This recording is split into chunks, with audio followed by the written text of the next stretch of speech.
Le Sénégal battu par la France 3 buts à 1. Les Lions ont-ils vraiment tout donné? Les champions d'Afrique ou pas, l'une des meilleures équipes du continent, se sont fait dominer par la France 3 buts à 1 et ça fait mal. On fait le débrief de ce match qui a vraiment eu des hauts et des bas. La première mi-temps a été généralement sans rythme, sans dynamisme. La France qui avait du mal à trouver ses cases attaquants, qui était obligé de redescendre pour pouvoir toucher la balle. Il manquait vraiment dans cette équipe le joueur capable de remonter la balle. On voit très bien Olysée qui était obligé de redescendre et d'assumer ce rôle-là alors qu'il était sur l'aile. Une première mi-temps assez décevante, sans dynamisme.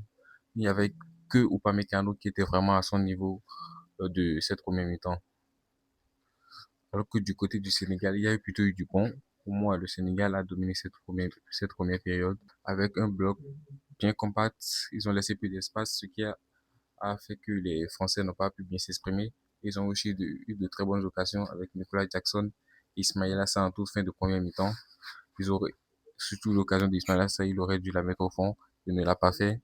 Et c'est dommage. Et cette domination remarquée en première mi-temps du Sénégal a été vraiment possible grâce à la bataille du milieu de terrain gagnée par Idrissa Gana Gueye qui a été vraiment l'homme du Sénégal en première période.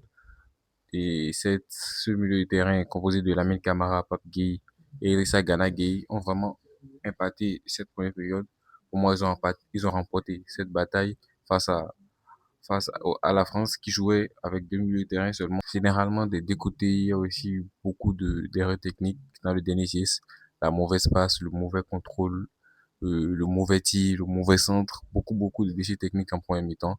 Cette première mi-temps était vraiment déplorable du côté des deux équipes. On passe à cette deuxième période qui a été beaucoup plus intéressante. Il y a quand même eu 4 buts. La France, au fil des minutes, est montée beaucoup plus en puissance, notamment avec Ulysse.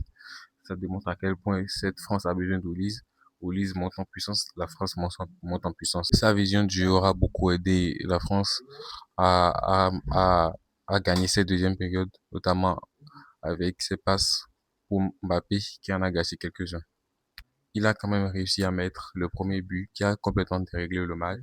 Les Sénégalais étaient obligés de sortir pour pouvoir marquer. Il a beaucoup d'espace derrière. Bakola en a profité 2-0. Et après, il y a eu tout ce qu'il y a eu. Revenons sur le match d'Ousmane Dembélé. Il n'était pas en feu, il n'était pas époustouflant. Ce n'était pas un mauvais match. Oui, il n'a pas été décisif. Je pense qu'il a fait une frappe, pas de tir cadré. Mais ce n'était pas un mauvais match en soi. Et je continue de le penser. Il faut vraiment qu'il joue dans l'as. C'est là qu'il a réussi à être ballon d'or. C'est là qu'il a réussi à s'exprimer le plus. Alors pour moi, logiquement, il faut qu'il joue à ce poste. Désiré Doué a quand même essayé de bien jouer. Il n'a pas été époustouflant non plus, mais il a quand même essayé de bien jouer.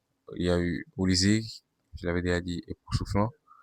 Dembélé un peu moins. Mbappé qui a 2 buts. Ça, on le connaît déjà, ça n'étonne personne. Et aussi Tchouaméni qui a quand même en deuxième période aidé, a été un des acteurs majeurs dans l'augmentation de puissance de cette équipe de France. Upamecano solide. J'ai pas trop aimé le match de Koundé et de Théo Hernandez. Beaucoup moins d'activité du côté de Théo Hernandez. Il faut que les latéraux augmentent vraiment le niveau pour maximiser les chances de la France. Maintenant, les choix tactiques de Pape Thiaw sont vraiment problématiques parce que pour moi, ne pas titulariser Iliman Ndiaye dès le début, j'ai pas compris ce choix à la place et il a préféré mettre Ismail Assar. Mais pourtant, à la CAN passée, c'était Iliman Ndiaye qui était bien sûr titulaire. Et il a fait une bonne saison à Everton, même si Ismail Assar aussi a fait une bonne saison. Mais je préfère quand même Iliman Ndiaye à ce poste qui pour moi apporte plus de danger, plus de technicité, plus de justesse, plus de précision que Ismail Assar. Et que dit de l'entrée de Ibrahim Mbaye? Encore Ibrahim Mbaye, sans se poser de questions comment il a mangé Théo Hernandez. Il a vraiment fait une entrée solide. Il a redonné de l'espoir à son équipe. Mais directement, Mbappé n'a pas laissé la joie des Sénégalais durer plus longtemps. Pétard de loin, très beau but. Déjà à la première journée, on a peut-être le plus beau but de la saison et de la compétition, pardon. Très très beau but qui c'est la victoire de la France. Correct, Mbappé qui répond présent à cette Coupe du Monde. C'est lui l'homme fort de cette équipe et personne d'autre. Mike Maignan dans ce match aussi n'a pas été vraiment très bon. Mike, Mike, Mike Maignan aussi dans ce match n'a pas été vraiment bon. D'abord son jeu de pied était pas du tout maîtrisé et aussi c'est vrai qu'il n'a pas été très sollicité. Je pense qu'il n'y a pas eu plus de 3 tirs cadrés. Mais quand même, sur le but de Ibrahim Mbaye, il aurait pu mieux faire. Et sur le but hors jeu de Jackson, il s'est fait allumer. Franchement, son match dans l'ensemble n'était pas du tout très rassurant. Bakola qui entre, correct, il met un but, il fait quelques actions, normal. En tout cas, beaucoup de regrets de la part du Sénégal qui a quand même montré un meilleur visage. À la première période, on sentait que cette équipe pouvait faire quelque chose. Finalement, la France a réussi à les assommer en deuxième période, à voir le reste de la compétition. Pour moi, il faut vraiment que Pape Thiaw revoie ses choix, notamment à propos de Iliman Ndiaye. Et pourquoi pas par rapport à la titularisation d'Ibrahim Mbaye. Après, c'est à lui de décider. Et du côté de la France, je pense que Malo Gusto, il faut vraiment envisager de titulariser Malo Gusto à la place de Koundé. Il faut vraiment envisager ça. Pour moi, c'est une situation. C'est une situation offensive de plus. Et il est aussi bon défensivement. Plus rapide que Koundé, je pense, oui. Il est plus rapide que Koundé, plus cardio que Koundé. Pour moi, il faut vraiment titulariser Malo Gusto.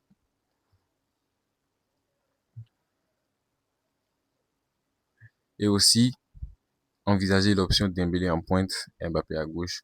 Dembélé redescend beaucoup. Dembélé bouge beaucoup. Cela pourrait vraiment libérer. Et il faut aussi vraiment que Didier Deschamps envisage l'option Dembélé en pointe, Mbappé à gauche. Parce que pour moi, ça profite justement. Pour moi, mettre Dembélé à gauche ne profiterait, ne pro, il faut vraiment envisager de mettre de, il faut vraiment que Didier Deschamps envisage l'option Dembélé en pointe, Mbappé à gauche. Pour moi, mettre Dembélé à, dans l'as, c'est du profit pour Mbappé. Parce que Dembélé bouge beaucoup, il redescend beaucoup, il fait beaucoup d'activités. Et il va libérer de l'espace pour Kylian Mbappé, qui va faire ce qu'il sait fait de mieux. Profondeur et point de vitesse, accélération, 1 vs 1. Il va mettre ses buts, il va toujours mettre ses buts. Pour moi, il faut vraiment envisager cette option. Ce n'est que du bénéf pour l'équipe de France. Et en tout cas, dans la suite de la compétition, on verra. C'est la fin de ce débrief. Abonnez-vous. Ici, on fait des analyses foot, live réaction, tout autour de la CDM et autour du foot.